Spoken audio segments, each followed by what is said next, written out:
Hey everyone, welcome back to the channel. Today we're talking about Forspoken, a game that had quite a bit of controversy and quite a bit of attention back when it released about a little bit over a year ago. And honestly, it's just a mixed bag.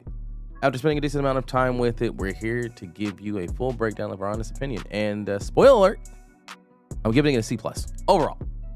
But there's a lot to unpack here, so let's dive in. First up, let's talk about the story. Now, the story of Forspoken just didn't quite hit the mark for me. I found it, I found it a little bit mid. The plot is there, but it never really does anything to pull you in or make you care about the world they've created. They've built this massive open world with so much potential, but they didn't quite fill it in with enough interesting lore and engaging narrative to match the size of the setting. So for the story, we're giving it a solid C. Next up, the world and character design. Here, Forspoken does a great job. The world itself is beautifully designed with detailed environments while really showing off its power of the PS5 or the PC, depending on what you're playing it on. You got massive landscapes, dense forests, towering cities, but there's a catch. The world really feels empty. Sure, it's huge, but you often feel like you're running through large open spaces with not much to do or much to see, aside from the occasional collectible. So while the world looks great, lack of depth kind of drags it down a bit. Still, we're giving it a B for effort though. Now let's talk about the combat. And this, personally, is where Forspoken shines. The magic-based combat system is easily the standout feature of the game. You've got a huge variety of abilities at your disposal, and each feels very unique. Whether you're casting fire spells, summoning giant fists of stone, or using wind to push enemies back, the combat feels fluid, satisfying, and has a lot more depth to it. Plus, there are challenges tied to each ability, which makes upgrading them a little bit more of a fun process.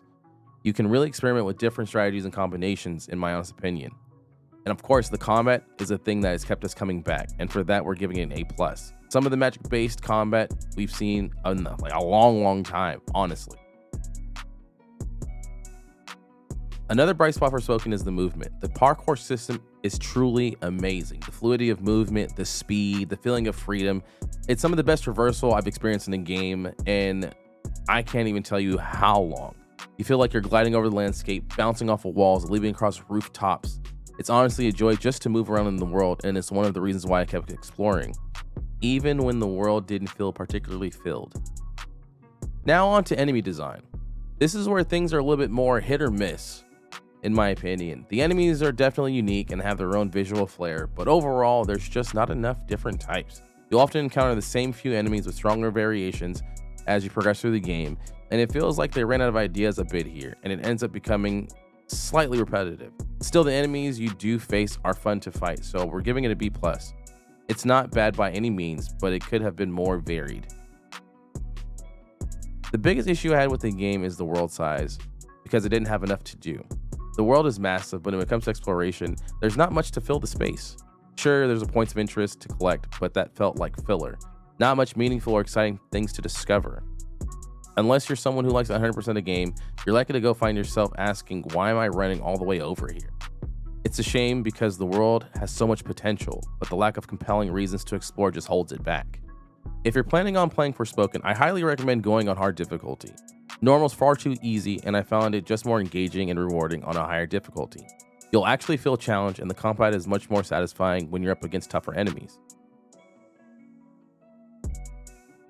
Now, after we wrapped up the main game, we decided to check out the DLC, Entente We Trust. And honestly, it didn't do much to change my opinion of the game overall.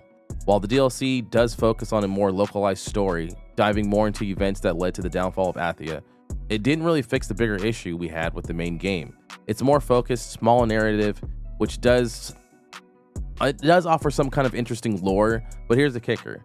The fact that this essential backstory is locked behind a paywall of $12.50 doesn't seem to be quite the move. It seems a bit ridiculous. It's not an expensive DLC, sure, but asking players to pay for a lore that should have been included in the base game anyways feels like a cash grab, especially since Forspoken was lacking that depth in the first place. So after playing the DLC, we still feel like the game deserves a C overall. It's fun, it's playable, but it doesn't really live up to its potential. The story is still underwhelming, the world remains as gorgeous as it is empty, the combat's great and the movement is top notch, but it still feels like it needed more to make the experience more memorable. In conclusion, Forspoken is a game that's worth playing, but maybe wait for the sale if it comes out, or at least with the subscription service that they'll give it to you for free. It's enjoyable, but it's not something you need to rush out and buy at full price.